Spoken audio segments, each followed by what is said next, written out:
This is Rock and Roll English. Real people, real English. Here's your host, Martin Johnston.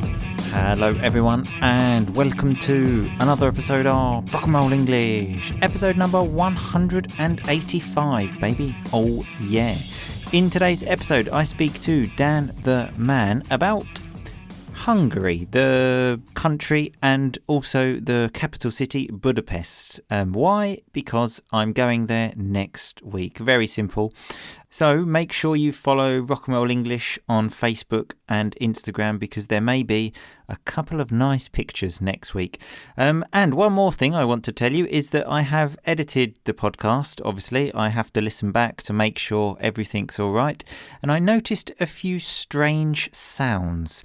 I think I have a bit of a creaky chair, so it's making like a few of those little noises. It's really not so bad. You probably won't notice.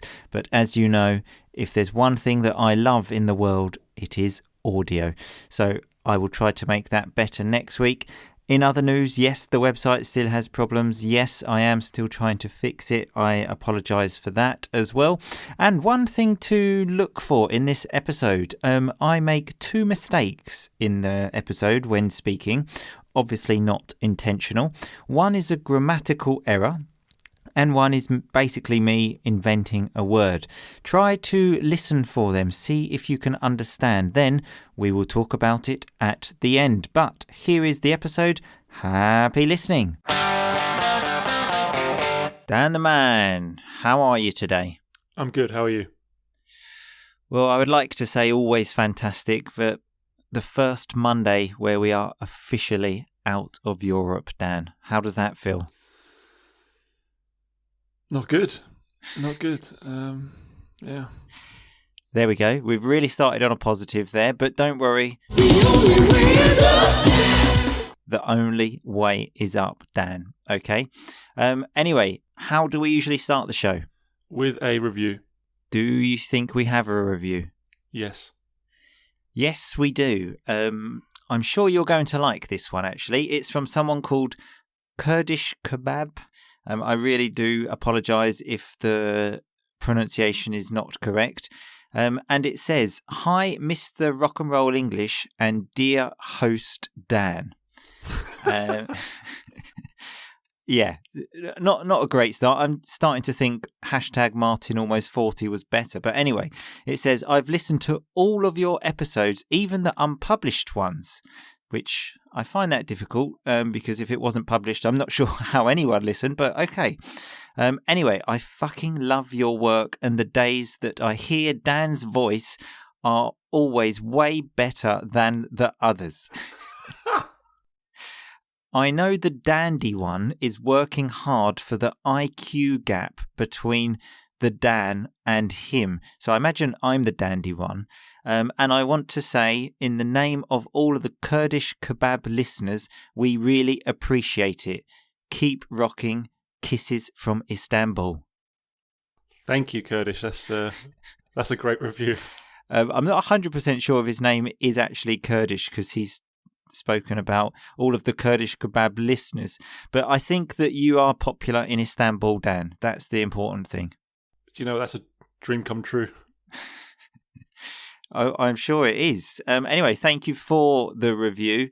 Yeah, I mean, it hurt me a little bit, but, you know, as long as it's 5 stars, write whatever you want. It doesn't matter. Just put 5 stars on Facebook or iTunes. Who gives a fuck what you write? Just get it on there. So in Istanbul, I'm considered the host.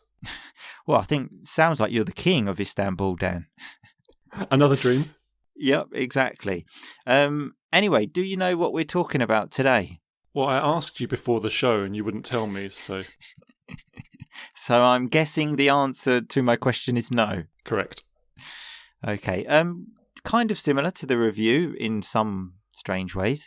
We're talking about a city. Okay, a big city called Budapest, because I am going there on Thursday this week for my stag do. What's a stag do again, Dan?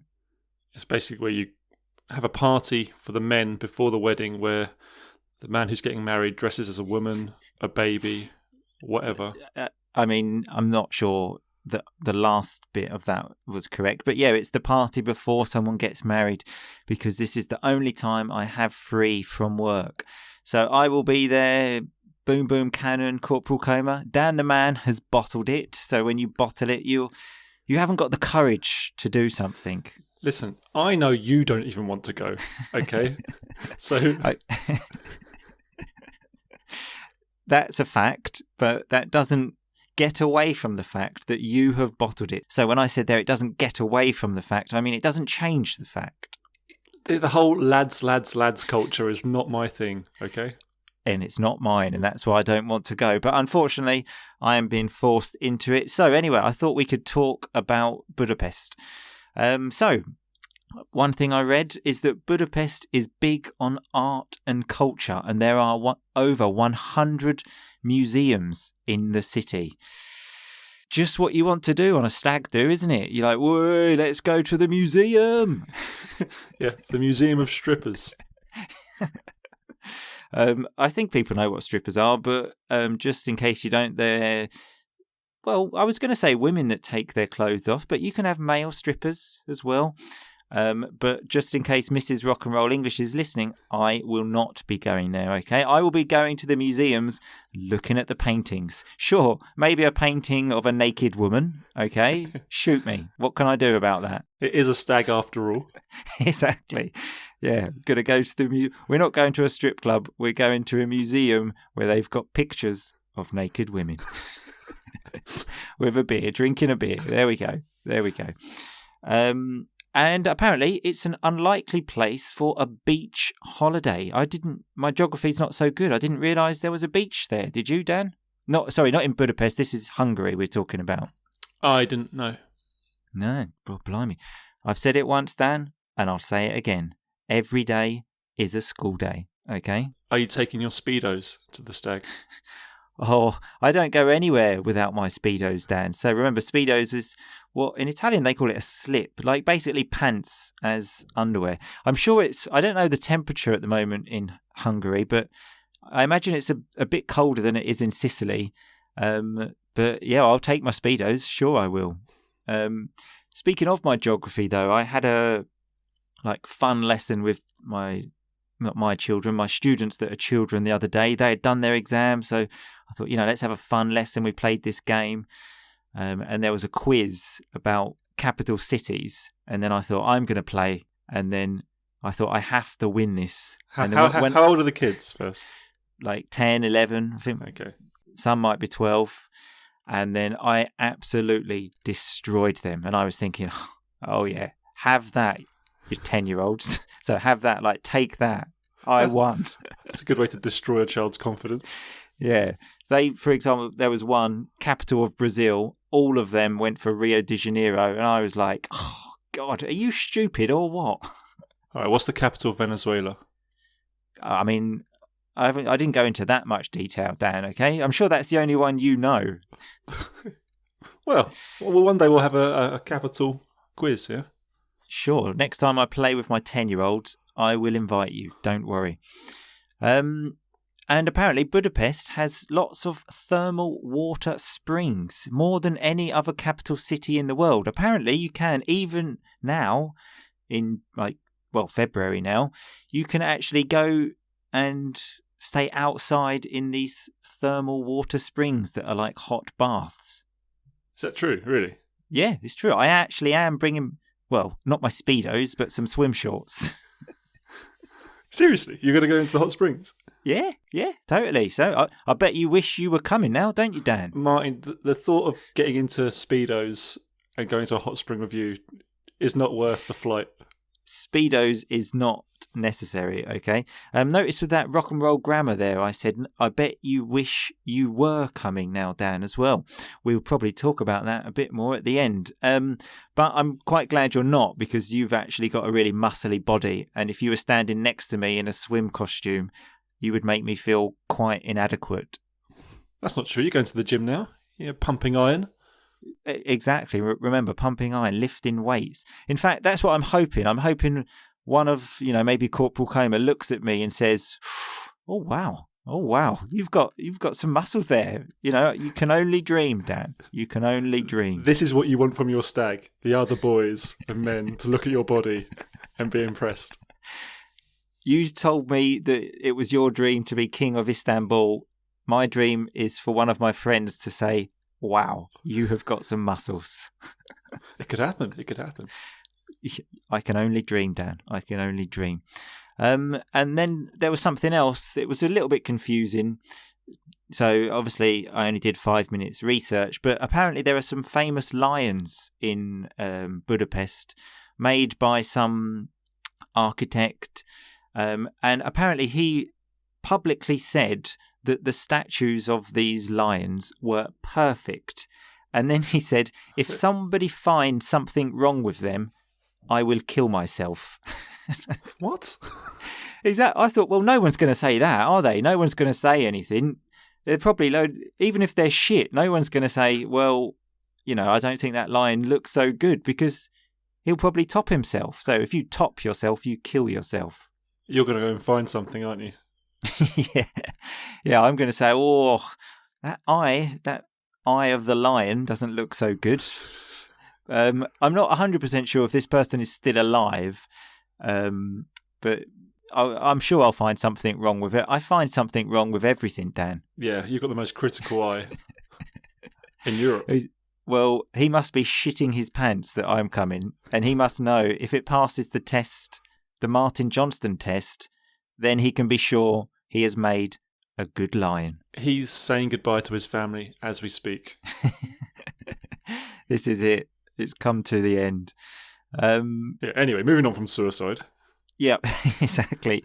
Moving on from suicide. Apparently, these hot water baths are actually supposed to be a great cure for a hangover, Dan. So remember, hangover is when you've been drinking and you don't feel very well the next day. Oh, really? So now that actually is good for a stag do. I suffer a lot from hangovers, so if this actually works, I might consider moving to Budapest. You could just stop drinking as much. I mean, that's the other alternative. Well, that's actually what I've done for my normal life here in Sicily because of the hangovers. But if I can drink and not feel shit, then I'll just fucking go out and get drunk every night, Dan. Well, I guess that is an option. Did you tell the story of your New Year's thing on this podcast or in the family episodes? I did it on this podcast, Dan. I did it on this podcast. And just so people are aware, in case you didn't listen to that episode, I felt very ill the next day after drinking and threw up everywhere. So I vomited. When I actually did that as well, I didn't mention this part because normally I have difficulty to be sick the next day to actually vomit. But I knew it needed to come out. Mm-hmm. So what I was doing was I was rubbing my own back. So I put my arm on my back and was just moving it up and down. So for people going past in their cars looking at me, they could just see a man standing there by a bush rubbing his back and then just... And what was Mrs. RnR English doing again? Holding your hair. No, she was in the car basically pretending she didn't know me. But of course.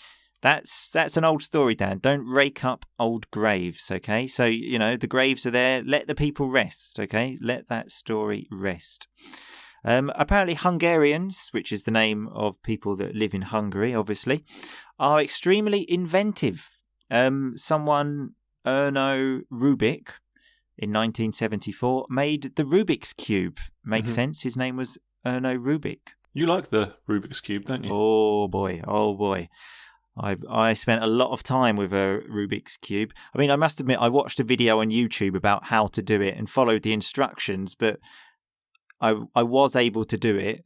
And for a while, I thought I was really intelligent, and I used to take it everywhere. I remember being on the tube in London doing the Rubik's Cube and everyone looking at me like, fucking hell. Really? Is that what they were thinking? Yeah, really. I mean... This sounds like it should be a story of what I did when I was about 12, but I was actually about 30 at the time. Did you ever take this to bars? Yeah, I would just go to the pub by myself with a paper and my Rubik's Cube, complete the Rubik's Cube, and then I had women all around me. If it works, it works. Exactly. You've got to do what it takes. So do what it takes. Do what's necessary. That's one invention. And then somebody else called Imre Brody invented the light bulb. Did he? Yeah. I mean, now that's an invention, isn't it? That's a real invention. I thought Thomas Edison invented the light bulb. Well, I don't know, Dan. You will have to speak to Imre Brody because that's what it says here. The electric light bulb. I don't know. Maybe Edison had a different light bulb. I don't know. Got a lot of information. Yep, exactly. It's not an educational podcast, is it? That's one thing it definitely is not. Okay. Apparently in Hungary, not just Budapest, in all of Hungary, it's rude to hit your glasses together. You know, when we say cheers, you put your glasses together and you start having a drink. It's considered rude there, so something to avoid. What do they do instead? I didn't do that much research, Dan. Okay, but all the necessary information is that it is rude. And then I actually had a look at some other things that are rude in other countries, and found in China and Japan, apparently, when someone gives you a gift, you have to say no at least 3 times to say no, I don't want it. But then, really? Yeah. Then, well, this is what it says on the internet. People from China and Japan can obviously let me know if this is true, but you have to say no, it's okay, I don't want it. And they say, yeah, no, okay, give it to me. That's a great way of appearing to give a gift to someone. And then when they say no 2 times, go, okay, no worries. Exactly. I must admit, I've done that a few times as well myself. Someone's maybe trying to give me something. I say no. I remember especially my grandparents, for example, would give me money and say, look, take this money. And I would say, no, you keep it. But really, I'd be thinking, I really want that money. You've already put it in your back pocket. I've already planned what to spend it on. Yeah. And I think maybe once or twice, I insisted a bit too much. And then they actually said, okay, never mind. And I was like, oh, shit. Yeah, didn't make that mistake again, did you? Yeah, exactly. And in Vietnam, this one is very interesting. And if you cross your fingers, which I think in most of the world means good luck or let's hope everything's all right. For example, I have an exam tomorrow. Oh, cross your fingers, hope it will be all right. Apparently, that's the symbol used. Well, it's used to symbolise female genitalia. So, vagina, I suppose. Really? Yeah, apparently. So, don't do that in Vietnam, Dan. Thanks, I won't. I mean, it does make sense. I'm crossing my fingers now, and I can kind of see a vagina when I do it. Yeah, you're going to be doing that in public now as well, can't you? Showing your kids at school. Yeah, to my class of 10-year-olds. Did you know this means vagina in Vietnam? What's vagina, Martin? Yeah, no, I just want to say that I don't talk about vaginas with my class of 10-year-olds, okay? Just put it on the record there, because you never know what people can understand, Dan, okay? Especially in 20 years when people start going through these podcasts. Exactly, and then you end up going to jail. So I'm just covering my back there. So covering my back, just sort of protecting myself. Apparently in... I don't know exactly where, but somewhere in Budapest, there is a railway that is operated by children, so by 10 to 14-year-olds that sell the tickets at the train station, and they just operate the trains, from what I understand. It kind of sounds like slave labour to me. That's exactly what it sounds like. So slave labour is when you get children to work a lot. But, I mean, from the sounds of it, it does sound like sort of a more fun experience, I suppose. But I don't know. Maybe I'll go and see them as well. Oh, as if you're going to be seeing anything like that. You'll be going to the pubs, strip clubs, nightclubs, and being sick on the street. I've already told you I'm going to spend all of my time in art galleries and museums. Speaking of bars, though, there's one bar that was rated the 3rd best bar in all of the world. Okay, obviously number 1 in Budapest. And the thing I like about this, it says it's wild, it's big, it's awesome, and not to mention super cheap. And super was written with capital letters. And then I thought, that sounds like my kind of bar. Yeah, to be fair, that does make a big difference when you can go into a bar and you know you've got more than enough money. Yeah, exactly. Last time I was actually in London, I was drinking with a friend, and then he said, "Oh, okay, let's get a whiskey and Coke." So I was like, "Okay." Went to the bar, got 2 of them, £28. I mean, that's disgusting, isn't it? And like, honestly, I thought I was going to be sick again. If someone would have started rubbing my back, Dan, I would have actually been sick again. I was in a bar in Chelmsford once. It wasn't £28, but I think it was vodka lemonade, and there was 2 of them. It came to £22 or £24. And when she gave me the money back, she gave me it on a tray, so, to make it look like it was a classy establishment. I was quite drunk at the time, and I said, "Are you joking?" That's the difference, Dan. I will just stay there and say nothing and think, "Oh, fuck," and die inside, whilst you will actually say, "What the fuck are you doing?" And then she said, "Yeah, that's the cost," and then I couldn't do anything about it. So it was probably pointless saying anything, but yeah. I would definitely agree. I can imagine you saying, "Well, I'm never coming here again," and then the girl that's she'd already turned around and walked off. Exactly, the girl that's getting paid like, I don't know, £6 an hour to work in the bar thinks, I could not give a fuck if you're not coming again. I had that in a supermarket when I worked there many years ago. A few times someone said, "I'm never going to come to this supermarket again." Okay. And I thought, do you think I give a shit if you come to the supermarket?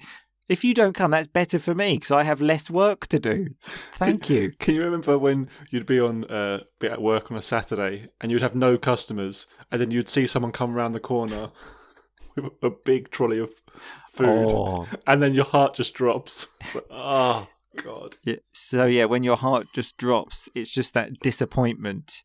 Yeah, well, that was worse. I remember I used to finish at 8 o'clock and it would be like 7:59, and I'm thinking, right, as soon as that gets to 8 o'clock, I'm going home. And then I would see someone with a massive trolley of food and just think, oh, no. Yeah. And there we go. There we have it. A fantastic description of Budapest. Do you know why buy The Lonely Planet when you can listen to Rock and Roll English? Exactly. Are there going to be a lot of photos, or is this one of those stags where there'll be no photos, no cameras allowed? We will have to see, Dan. We will have to see. You could upload a photo of your muscly body so we could all judge. I will upload a picture of me in my speedos, Dan, for sure. I'll have a before and after picture, before I started going to the gym and after. Sure. Okay, well, thanks a lot for your time, Dan, as well. Sorry that you didn't have the courage to come on the stag do, but you don't want to go. You have fun staying at home in your safe environment, okay? I will. Okay, thank you. Okay, speak to you soon. Speak to you later. Bye-bye. Okay, so that was me and Dan the Man speaking about Hungary and also Budapest. So before we look at the rock and roll vocabulary, did you notice those errors? The first one came when we were speaking about the inventions, and Dan the Man said that Thomas Edison invented the light bulb, and I responded, well, I don't know, Dan, you'll have to speak to Imre Brody. I'm not sure what I meant to you'll have to spork.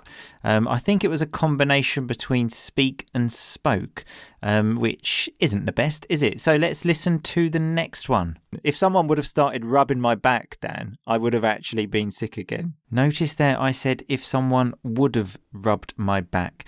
The correct way to actually say that is if someone had rubbed my back, but that is a common error that English people like me obviously make. But what I want to say here is that everyone makes mistakes, even in their native language. I'm sure you do as well, okay? Nobody speaks their native language perfectly. Nobody knows every single word. So what I'm saying is that mistakes are part of language learning. And if you are one of those people that has never made a mistake ever in your native language and you do know every single word, you need to go out more. Come on, okay? Just relax, okay? Languages are there to communicate, not for grammar. So just relax and keep on rocking. So anyway, let's have a look at some of that rock and roll vocabulary. We had the word stag do. We've had that many times on this podcast because some people on this podcast have got married. Corporal Coma, now me. So it's the party before the wedding, a stag do. I said Dan the man has bottled it. So when you bottle something, it's very slang, this in England. It means that you don't have the courage to do something. He doesn't have the courage to come, sure. And then I said there's no getting away from the fact that you bottled it. So no getting away from it. We can't hide it. We can't say maybe it's something else. It's simply because you didn't have the courage. You bottled it. We had the word strippers.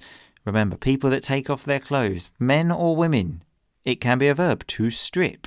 Or if that's your job, you are a stripper. We had some rock and roll grammar when I said to Dan the man, I bet you wish you were coming. Notice that's a present wish, but we use the past. Similar to the second conditional. That's why I said, I bet you wish you were coming. But it's a present wish, so we are obviously speaking about the present, even the future a little bit. We had pumping iron again, lifting weights. We've had that. Then we were talking about the man that made those lions and said he will probably top himself. So if you top yourself, you kill yourself. Not a very nice piece of vocabulary. Hopefully you will never use it, but just in case. We had hangover, and I know everybody knows that word. If you have a hangover, you feel sick after drinking. What I want to bring people's attention to is the grammar around the word. So you have a hangover, or you can say, I am hung over. Okay. We had the term don't rake up old graves. So don't talk about things in the past. Okay. We're going forward. Okay. Let's think about the future, not the past. Because think about a grave, someone's dead, and then if you open the grave, it's not a nice thing to do, is it? I've never done it, obviously, but just don't rake up old graves. Let the people lie there and rest in peace. We were then talking about me taking the Rubik's Cube to bars to find women, which I want to say was a joke, obviously. I have never done that. Maybe it would have worked. I don't know. And then we said, you've got to do what it takes. You've got to do what is necessary. So you have to do. Notice you've got to do, you have to do. It's the same. Then I'm just covering my back there when I said that I don't talk about vaginas with 10-year-olds. So if you're covering your back, you are protecting yourself.